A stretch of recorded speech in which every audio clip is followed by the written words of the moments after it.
Wenn du auf der Suche bist nach einem Video, in dem dir kurz und knackig erklärt wird, was Ölpastelle sind und was man damit machen kann, dann ist dieses Video das Richtige für dich. Ich arbeite hier mit den Ölpastellen von der Marke Van Gogh. Die haben insgesamt 60 verschiedene Farben und ich habe mir hier ein kleines Set zusammengestellt. Also nicht nur mir, das gibt es auch bei uns im Shop. Das hier mit diesen Farben, die ihr seht, heißt Me Time. Damit werde ich heute arbeiten. Wir haben auch noch ein paar andere Sets. Das hier ist zum Beispiel You Go Girl. Ganz kurz vorab, so eine Ölpastellkreide, manche nennen es Ölpastellkreiden oder Ölpastell, hat meistens je nach Marke vorne so ein Stückchen direkt die Kreide, da spürt man direkt das Ölpastell und dann ist so ein Papierumschlag drumherum und da seht ihr die Farbnummern, die Farbnamen, die Marke.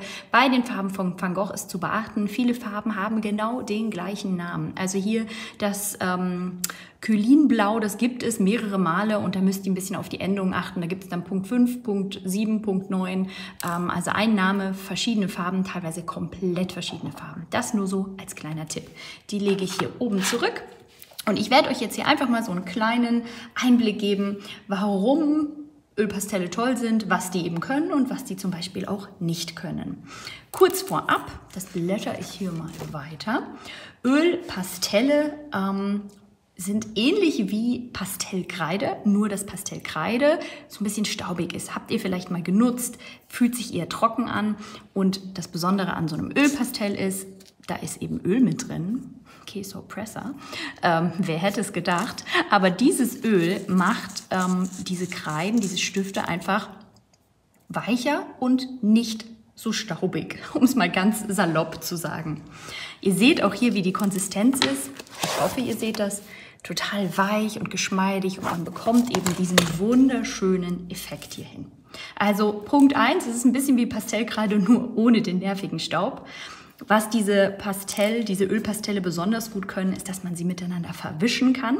Kann ich euch direkt auch mal hier mit zwei schönen Farben zeigen. Und das ist so ein bisschen ja, das ganz, ganz Besondere daran. Hier habe ich mal so ein Rot und Rosa und die könnt ihr jetzt eben verwischen. Da gibt es verschiedene Techniken. Technik Nummer 1, unsere Finger. Die haben wir ja hoffentlich. Habt ihr alle Finger? Sorry, jetzt muss ich lachen, aber es gibt sicher Leute, die haben nicht alle Finger. Aber gut, ihr habt hoffentlich Finger und dann könnt ihr die so wunderschön miteinander verreiben. Und ich hoffe, man kann das gut im Video sehen, die verschmelzen regelrecht miteinander. Problem bei dieser Technik, ihr habt schmutzige Finger. Also könnt ihr machen, es gibt aber noch verschiedene andere Möglichkeiten. Ihr könntet diese Farben miteinander verwischen lassen. Ihr müsst übrigens, ja, also hier habe ich gleich viel Rot und Rosa. Ich nenne das jetzt einfach mal Rosa. Wenn ihr da nicht so viel, so einen Fokus auf das Rot haben wollt, dann macht da weniger. Also es ist natürlich immer so ein bisschen Spielerei, wie auch bei allen möglichen Techniken, bei der ihr mit Farben und Pigmenten spielt. Aber Möglichkeit 1, wenn ihr euren Finger nicht nehmen wollt, ist, dass ihr, da haue ich gleich mal die Kamera rum, euch einfach ein Tuch nehmt. Das könnt ihr auch wieder mit eurem Finger machen. Problem hier ist, dass ziemlich viel Farbe, mehr als auf eurem Finger, auf diesem Tuch hängen bleibt. Ihr verliert also Pigmente, ihr verliert Farbe. Aber so bleibt euer Finger sauber. Das ist Möglichkeit 2 und Möglichkeit 3 ist aber gar nicht unbedingt meine Lieblingsmöglichkeit. Es gibt solche Verwischstifte, so nenne ich sie jetzt einfach mal. Ich weiß gerade tatsächlich gar nicht, wie die offiziell heißen. Das ist wie so gebundenes, gebündeltes Papier. Die haben sogar verschiedene Größen und die kann man eben hernehmen und kann dann damit die Farben miteinander verwischen. Ich persönlich bin jetzt nicht ganz so begeistert. Vielleicht gibt es da tolle Supermarken, von denen ich noch nichts weiß. Nachhaltig, ich weiß es nicht. Also why not einfach mal zum Finger greifen oder eben zum Tuch. Klappt genauso gut oder man könnte auch zum Beispiel das Ende eines Pinsels nehmen, wenn man ein bisschen Feines verwischen will und auch da wieder sein Tuch drum binden und ein bisschen feiner Dinge verwischen. Also das ist eine super schöne Eigenschaft. Diese Ölpastelle lassen sich wunderschön verblenden, verwischen. Da entstehen die schönsten Blümchen, Kunstwerke.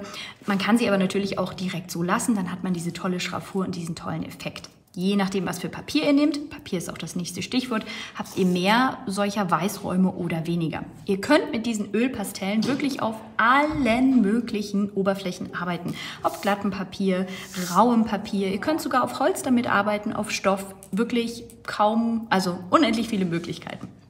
Das vielleicht noch zu diesem Thema, weil die Frage auch oft aufkommt.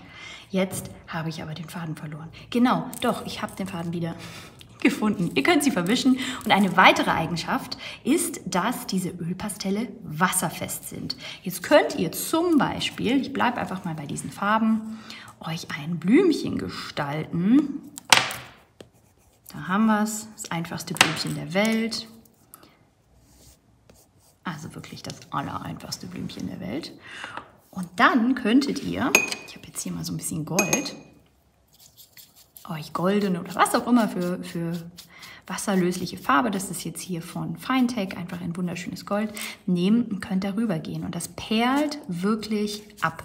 Und damit kann man eben die schönsten Effekte zaubern. Also das kann man einfach super ausnutzen, dass die Ölpastelle wasserfest sind. Natürlich ist das jetzt super simpel, aber ihr habt damit unglaublich viele Möglichkeiten. Also Vorteil, unfassbar schön lassen die sich vermischen und die sind wasserfest. Es gibt auch ein paar Nachteile. Ein Nachteil ist, aber es sind Nachteile, für die es Lösungen gibt.